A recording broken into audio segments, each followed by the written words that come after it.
은행에서 현금 뽑아서 자녀에게 주면 증여세 안 내도 될 것 같으시죠? 그런데 이렇게 하면 증여세뿐만 아니라 증여세에 대한 가산세도 내야 되고 세무조사 받을 수 있어요. 여태까지 세금 다 내고 10원 한 장 아끼면서 모은 돈인데 내 자녀한테 맘대로 주지도 못하고 세금까지 몇 천만 원, 몇 억 이렇게 내면 억울하지 않으시겠어요? 세금 1원도 내지 않고 자녀에게 현금 증여하는 방법 있습니다. 안녕하세요. 가사 전문 변호사 최선혜입니다. 변호사님, 제 주변을 보니까 결혼할 때나 아파트 구입할 때 부모님한테 도움을 많이 받더라고요. 그죠? 매달 꼬박꼬박 현금을 주시는 분들도 있는데 이걸 현금으로 받으면 증여세 안 내고 받을 수 있다고 하더라고요. 이게 맞는 거예요? 아니에요. 절대 그러시면 안 돼요. 10년, 20년 전에 자녀들 결혼할 때 증여세 안 내고 증여세 신고 없이 집 구입해줬던 분들이 가장 많이 착각하시는 게 돈을 직접 찾아서 자녀들한테 주면 문제 없다고 생각하시는 건데요.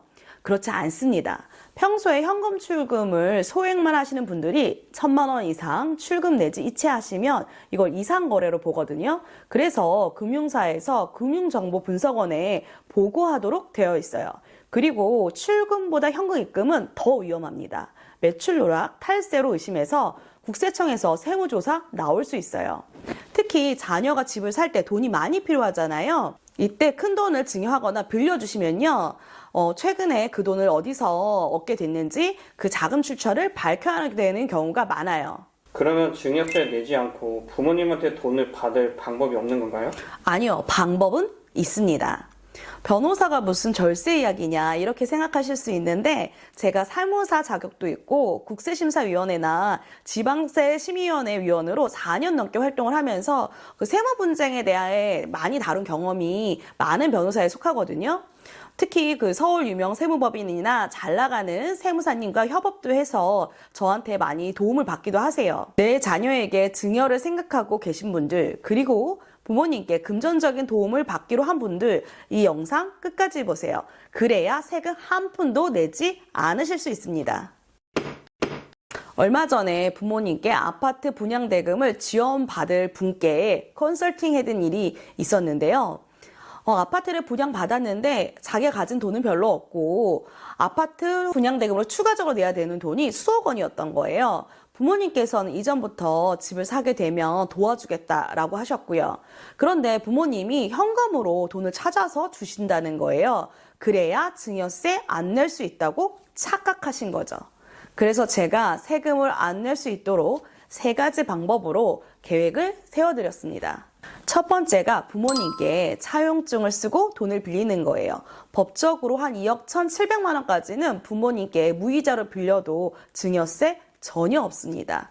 부모 자녀 간에 최소한 4.6% 이자를 받아야 되고 무상이거나 이보다 낮으면 이자 상대액을 증여로 보거든요. 하지만 연간 1,000만 원까지는 이자가 면제되기 때문에 이걸 역산해서 계산을 하면 2억 1,700만 원 정도까지는 무이자로 빌리셔도 됩니다. 그런데 간혹 차용증 없이 그냥 준 게 아니라 빌려준 거다 얘기하시는 분들이 있는데요.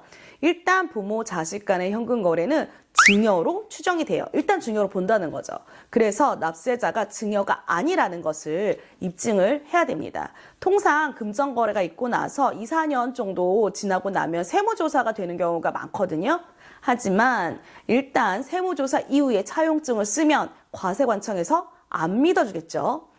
똑같이 부모님께 2억 6,700만 원을 받았는데 한 사람은 2억 1,700만 원 차용증을 쓰면 증여세가 0원, 차용증을 안 쓰면 증여세가 추정돼서 약 3,240만 원 정도를 증여세로 내야 될 수 있어요. 거기에 돈을 받은 날로부터 6개월이 지나면 미신고 가산세까지 납부해야 됩니다.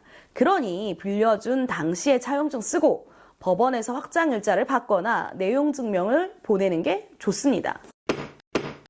두 번째는 2024년 결혼을 하거나 출산을 하면요. 혼인신고일 또는 자녀 출생일 전후 각 2년 내에 부모님께 1억 원까지 증여를 받아도 증여세 발생하지 않습니다. 만약 양가 부모님께 전부 증여를 받으면 2억 원까지 세금 없이 받을 수 있게 되는 거죠. 이에 대한 자세한 내용은 여기 클릭하시면 자세하게 확인하실 수 있어요. 마지막 세 번째는 10년간 5천만 원까지는 부모 자식 간의 증여를 받아도 증여세가 면제됩니다. 그런데 자녀가 결혼도 했고 미성년 자녀가 있다. 그런 며느리나 사위에게는 1천만 원, 미성년자인 손자, 손녀에게는 2천만 원까지 추가로 증여해도 증여세가 면제돼요. 그러니까 부동산을 구입해야 되는 시점, 자녀에게 도움을 주고 싶다 이런 경우에는요, 세금 안 내고 지원해주고 싶으시다면 증여세 면제되는 한도까지 증여를 하시거나 추가적으로 2억 1천만 원 정도는 빌려주시는 게 더 좋을 수 있겠죠. 물론 각자의 상황에 따라 할머니, 할아버지의 도움을 받거나 친인척의 도움을 받을 수 있는 상황이라면 더 다양한 플랜을 세울 수 있습니다. 오늘은 세금을 1원도 내지 않고 현금 증여하는 방법, 돈을 빌려주는 방법에 대해서 알려드렸는데요. 제 지인 중에서 변호사 말고도 의사, 치과의사, 한의사, 건축사 등 전문직 분들이 진짜 많거든요. 전문직 분들도요, 의외로 세금에 대해서 잘 모르시는 경우가 많아요. 그래서 제가 절친한 분들에게는 늘 절세 이야기를 하는데 제 절친들에게만 하는 절세 팁 구독자 여러분께도 다 알려드릴 테니까 구독, 알람 잊지 마세요.